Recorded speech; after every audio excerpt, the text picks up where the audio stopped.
My God, I hate drugs. The news, President Duterte is set to leave for Seoul, South Korea after midnight for a 3-day visit. The president targets a stronger partnership with South Korea, with 4 bilateral agreements expected to be signed. These include deals on scientific and technological cooperation, trade and economic cooperation, as well as a loan agreement on the new Cebu International Container Port project. The president will also meet South Korean leader Moon Jae-in to discuss the rehabilitation of Marawi City, following Korea's donation of $100,000 to the Philippine Red Cross. Foreign Affairs Secretary Alan Peter Cayetano says the country's relationship with China is going well. Cayetano even claims that some countries are taking cues at how the government is handling the situation diplomatically. But Cayetano says this does not mean that the Philippines is no longer asserting its sovereignty and rights over the South China Sea. He explains that the government is taking a comprehensive approach in foreign policy. Cayetano reiterates that diplomatic protests don't always have to be loud and noisy, contrary to what he deems critics of the president and China want the government to do. Sinasabi nila, eto claim nila. Sinasabi naman natin, eto claim natin. In the meantime, may pumapasok ng mga foreign navy. In the meantime, yung ibang claimants may ginagawa rin. Okay. Tingin nyo, magbubunga yung usapan kung every time na may disagreement, magsisigawan. To be fair to China, it's not one way. You know, they've been also listening to us, and there has been big developments. That's why I'm saying yung ating sovereign rights, yung nasa arbitration award at yung nasa UNCLOS, pareho lang yun eh. A quick check on the weather. We can expect the onset of the rainy season in the coming days. Pag-asa says it is monitoring 2 weather systems within Philippine territory. There is an intertropical convergence zone and a low-pressure area east of Mindanao. A tropical depression spotted along the West Philippine Sea has exited the country. There are scattered rains and thunderstorms, especially in the Visayas and Mindanao. Temperatures are expected to remain warm in Luzon, though we can expect occasional rains. Pag-asa is looking to declare the onset of the rainy season anytime from June 4 to the 14th. In lighter news, singer Janine Berdin is a trending topic not only in the Philippines but also worldwide. She was crowned the grand champion of the hit noontime contest Tawag ng Tanghalan. The 16-year-old edged out crooner Steven Paisu in the final round. Right now, there are about 96,000 tweets talking about Janine's victory. When the newsroom returns, Metro Manila's new top cop wastes no time in issuing his marching orders. And is it all's well that ends well between President Trump and North Korea's Kim Jong-un? Chief Superintendent Guillermo Eleazar now leads the Metro Manila Police Office. He replaces Director Camilo Cascolan, who was removed from his post in a major shakeup in the PNP. What are Eleazar's plans to secure Metro Manila? And is he being groomed to become the next PNP chief? Our correspondent Rex Remitio has that report. Outgoing Metro Manila Police Chief Camilo Cascolan has yet to formally turn over his command to his successor Guillermo Eleazar. But the Southern Tagalog Police Chief has already relinquished his duties to outgoing Cordillera Police Director Edwin Carranza. Kung tutuusin, ito sana yung Unit B Regional Director ang gusto kong pinakamatagal na aking paglilingkod sa aking bayan. Subalit lumalabas na sa lahat ng aking assignment, ito ang pinakamaikli. 42 days only. Eleazar will now watch over the country's most developed, crowded, and crime-ridden region. His first order of the day, intensify police campaigns against illegal drugs. This will be complemented by level-up counterintelligence and internal cleansing operations. When he was asked whether his war on drugs will be more violent than his predecessors, here's his answer. Alam mo, hindi natin kagustuhan na merong masaktan o merong mamatay sa ating police operation. But ang police ay mag-react depende sa sitwasyon. Pag dumating sitwasyon na nagkaroon ng putukan at merong mga nag-resist, hindi pwedeng ang ating mga kapulisan naman hayaan nila sila madisgrasya. He will also order a review of the illegal drug trading case of actress Krista Miller, who was acquitted and freed last week. Eleazar pursued her arrest when he was still Quezon City Police Chief in October 2016. He says they will exhaust all possible legal options as they have overwhelming evidence of her guilt. Hindi namang ibig sabihin na dinismiss yung kaso or pinalaya siya. Ibig sabihin doon is hindi nangyari yung kaso, di ba? The new Calabarzon Police Chief Carranza, meanwhile, will prioritize looking after criminal gangs in Laguna, Cavite, and Rizal. I'm strict, but I can always be approached. I'm strict to those who will not be doing their job. He will also deal with the communist group in the country's largest region in terms of land area and population. Both surprised with their new positions, Carranza and Eleazar are just among the 27 police officers who were part of the big-time reshuffling in the PNP leadership. Eleazar believes Cascolan's transfer to the PNP Civil Security Group is not a demotion. The NCRPO chief, a coveted position, is seen as a springboard for a police officer to become a PNP chief, but Eleazar says it's out of his control.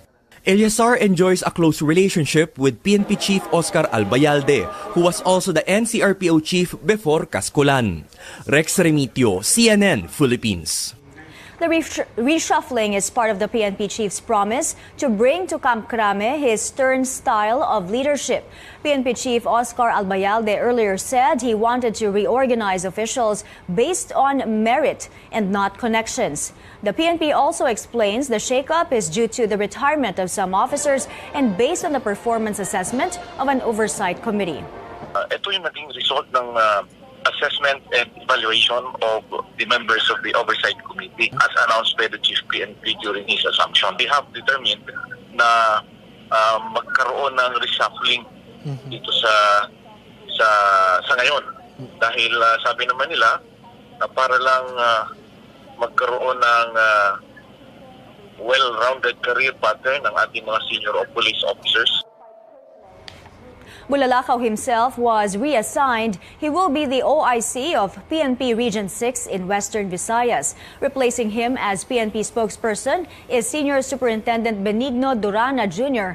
The PNP says another round of movements may happen soon, this time among provincial directors. The controversy over government contracts backed by Solicitor General Jose Calida's security agency has yet to die down, and now his office is defending itself after a Commission on Audit report showed that some of its officials, including Calida, supposedly received excessive honoraria and allowances in 2017, amounting to over 10.77 million pesos. Calida and 14 of his subordinates reportedly received allowances more than the allowed 50% of their annual salary. The COA says Calida received 7.46 million pesos. That's 8 times more than allowed. Aside from this, the COA says some OSG personnel had excessive claims on hotel accommodations and expenses for their local and foreign travels. But in a statement, the OSG says the COA report has no basis. It cites provisions authorizing its lawyers to receive allowances without limitation of the amount and number of agreements. The OSG also points out the provisions override a circular that the COA based its report on. Former Solicitor General Florin Hilbay agrees with the OSG that allowances for their lawyers can exceed 50% of their salaries. Hilbay claims a law that strengthens the office clearly allows honoraria and allowances from client departments, among others, adding that, quote, allowances will help the government retain good lawyers, unquote. After meeting with a top North Korean official in the Oval Office, President Donald Trump says his June 12th summit with Kim Jong-un is back on. But as Brian Todd tells us, while Trump is praising the North Korean leader, he appears to be ignoring much of Kim's history. Kim Jong-un is on a roll. One of his top lieutenants, a man believed to have a lot of South Korean blood on his hands and who led a major cyber attack on the U.S., met in the Oval Office today with President Trump and, in a remarkable moment, got a handshake from the president. This is an amazing turnaround in events. All the more amazing considering that less than 6 months ago, this violent, impulsive dictator was considered an international pariah. At the end of 2017, Kim Jong-un was a leader who hadn't even met the president of China and was very reclusive, much like his grandfather and his father, and really lived up to the moniker leader of a hermit kingdom. At that time, CNN was even told plans were being drawn up for a possible U.S. military strike. Then came Kim's New Year's Day speech, expressing his desire to soften relations with his enemies. The so-called Olympic thaw, with his sister Kim Yo-jong extending a warm hand to South Korean President Moon Jae-in. 2 meetings between Kim and Moon, including the optics of a groundbreaking summit, even holding hands, and the announcement of a planned summit with President Trump. We'll be meeting on June 12th in Singapore. It went very well. There were 2 meetings with Chinese President Xi Jinping, along with Secretary of State Mike Pompeo. And now the Russians want in, arranging their own meeting with Vladimir Putin. A crucial question tonight: what made Kim change? The maximum pressure campaign. The sanctions regime against North Korea has taken a serious bite out of the regime. Kim Jong-un has been quite desperate. Most important, he now has the weapons. He has the weapons and he has the delivery system, so he feels more confident. Fueling Kim's confidence, the fact that the U.S., South Korea, and China have been willing to look past his egregious human rights violations. We did not talk about human rights. You're talking about 5 to 6 political prison camps, 120,000 men, women, and children held in political prison camps pursuant to a system of guilt by association, induced malnutrition, torture, public executions, secret executions. You're talking about a regime that's investing heavily in its tools of death. A record that a veteran diplomat says Trump and his allies might have to look past to reach the ultimate objective. If we are to lower the agenda to include denuclearization, human rights, and we'll have to include Japanese abductees will be another example, biochem weapons, conventional weapons. It does get overcrowded. So I don't blame them for prioritizing denuclearization and security at the highest. That was CNN's Brian Todd reporting. Meanwhile, security experts warn Trump and his allies could lose sight of Kim's ultimate objective, staying in power. They worry that Kim could do anything, including cheating on a nuclear deal. Still ahead, someone decided to take a selfie hundreds of feet above the freeway. And how about these soldiers trading arms and guns for chopping boards and sizzling plates? It's a showdown like no other when Newsroom Weekend returns.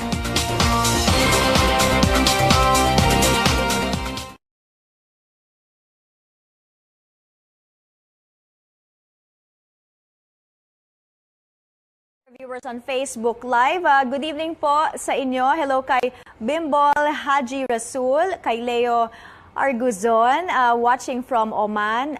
Ate Zel Oben Robles saying hello to us, and kay Mac Au, also at kay Mona Vaag. Hello to all of you. Thank you for joining us tonight. Kay Kenneth Sekhadas Camero and kay Bern Jr. Saluba. He is watching us from Africa. Makoy Ilustre, happy watching kay Joseval Barcelona at kay Nelly Sakaon from Hong Kong at si Nino Man. Watching from your heart, sabi niya. Okay, stay tuned, guys.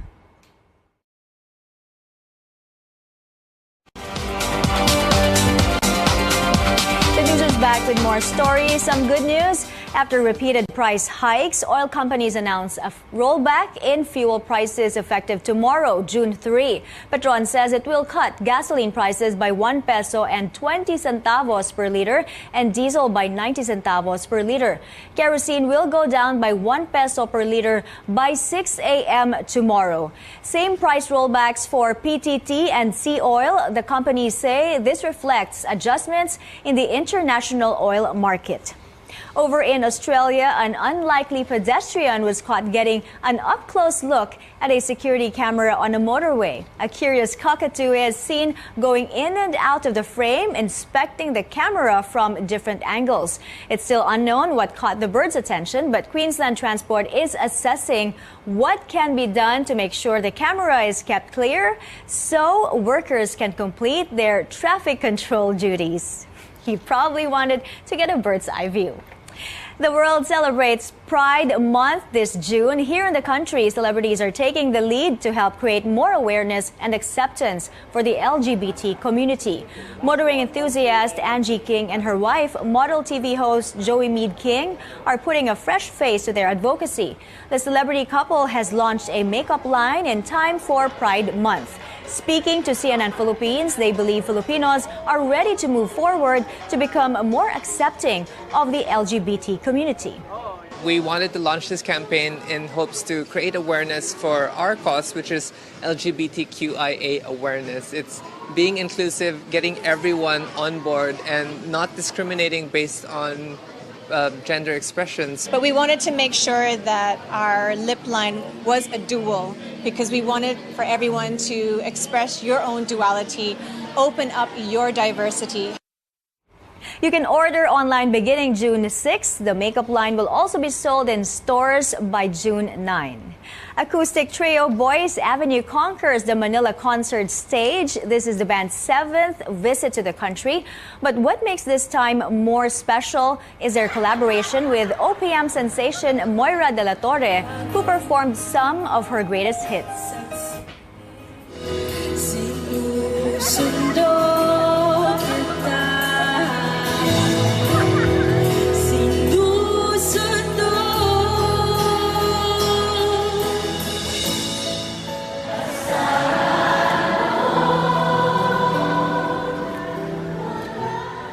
Moira later joined the band for a heartfelt rendition of 1,000 Years.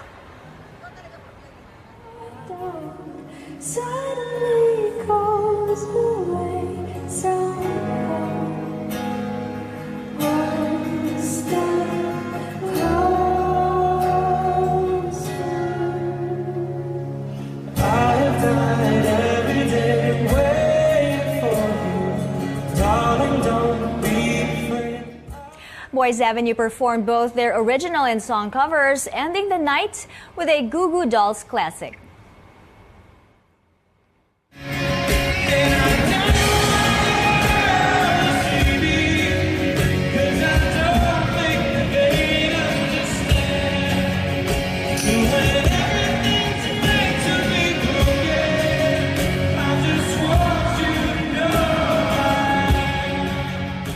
Boys Avenue will perform in Cebu tonight and in Davao tomorrow. For the armed forces, battle readiness goes beyond additional training and better equipment. It has found a new way to boost morale for its frontline troops. Our senior correspondent David Santos tells us more about this delicious secret weapon. Chicken is sizzling on the grill. Then there's slicing and shredding, simmering the soup, frying on one corner, and of course, some plating of the food. No, this is not some fancy restaurant, just battle-hardened men and women in uniform whipping up a fancy meal. For a moment, they've exchanged their rifles and ammunition with spatula and paring knives. These Navy soldiers are preparing canapé made of anchovies and jackfruit, and also vegetable salad with French vinaigrette.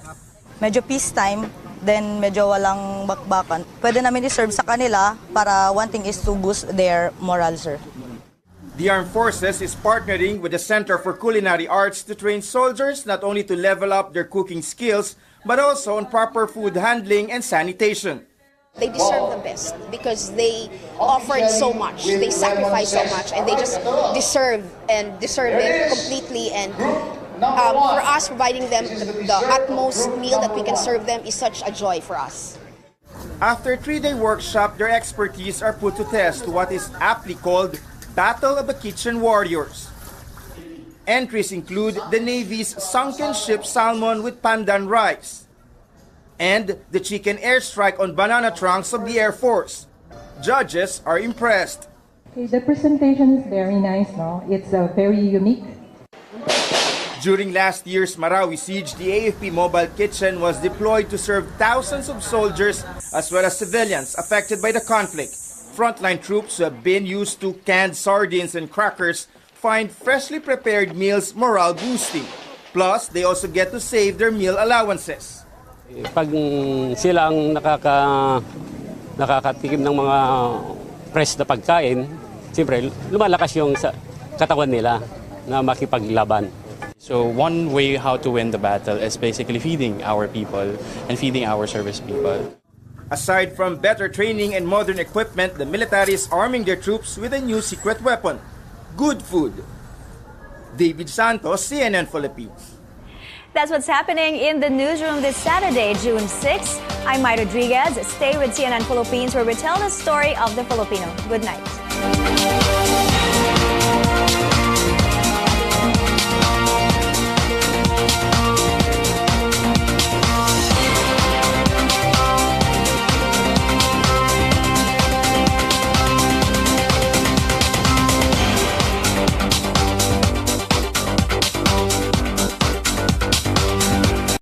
Thousands of shoppers for school needs make their last-minute trip to Divisoria.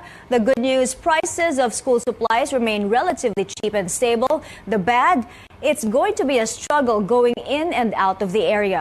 Our Mokoy Popioko filed this report.